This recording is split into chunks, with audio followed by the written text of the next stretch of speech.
শতভাগ পণ্যে রপ্তানির সুবিধা দিয়েছে চীন। স্বল্পোন্নত দেশ হিসেবে আগামী ডিসেম্বর থেকে এই সুবিধা পাবে বাংলাদেশ। তবে সেই সম্ভাবনা কাজে লাগানো নিয়ে আছে যথেষ্ট উদাসীনতা। বলা হচ্ছে চাহিদার ভিত্তিতে পণ্য উৎপাদন করতে হবে, তার আগে যাচাই করতে হবে বাজার।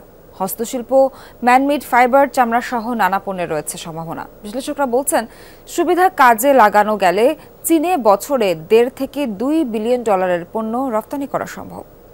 শ্রীলঙ্কা আবারও রপ্তানিতে শীর্ষে। জনসংখ্যার দিক থেকে বিশাল সম্ভাবনাময় বাজার চীন। রপ্তানিকারক হিসেবেও বিশ্বে উঠে এসেছে বৃহৎ এই দেশের নাম। বলা যায় বাংলাদেশের একক বৃহত্তম বাণিজ্য অংশীদার চীন।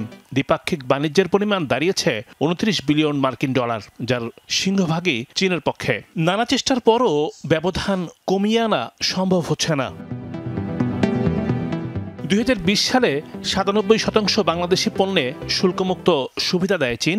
তবে 2022 সালে আরও 1% বাড়িয়ে করা হয় 98%, যার মধ্যে চামড়া ও চামড়াজাত পণ্যসহ যোগ হয় 383টি নতুন পণ্য। এখন স্বল্পোন্নত দেশ হিসেবে বাংলাদেশকে আবারও সুযোগ দিয়েছে চীন।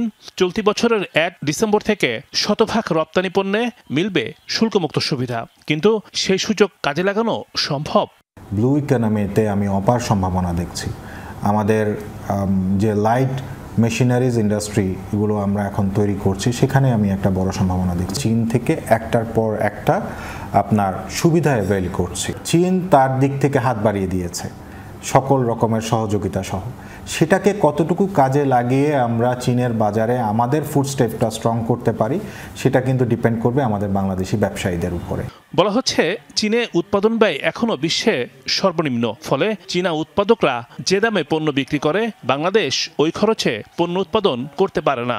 যে পণ্যগুলো আসলে চীনের বাজারে বেশি ওরা অন্যান্য দেশ থেকে আমদানি করে, সেই পণ্যগুলো যদি তারা বাংলাদেশে তৈরি করে, এবং বাংলাদেশে তৈরি করতে ওদের বেশ কিছু কস্ট অ্যাডভান্টেজ আছে, ডিউটি ফ্রি অ্যাক্সেসের যে ফ্যাসিলিটিস আছে, সেটাকে কাজে লাগিয়ে তারা যদি এই পণ্যগুলো বাংলাদেশে তৈরি করে চীনে নিয়ে যায়, তাহলে তারা কিন্তু বেশ ভালো একটা কম্পিটিটিভ প্রাইসে সেম প্রোডাক্ট অফার করতে পারবে।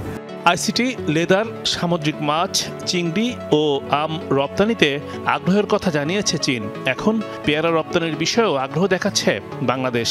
তবে দ্বিপাক্ষিক আলোচনা বাড়ানোর বিকল্প নেই। গার্মেন্টস দিয়ে কিন্তু আসলে ঠিক যে তাদের যে শতভাগ পণ্যের যে রপ্তানি যে সুবিধা, যেটা শুল্কমুক্ত সুবিধা, সেটা কিন্তু আসলে এটা হবে না।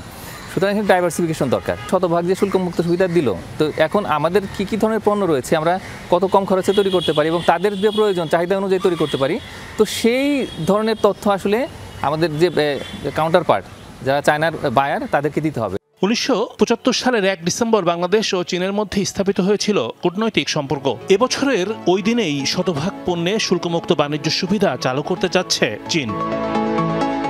রিমন রহমান, যমুনা নিউজ, ঢাকা।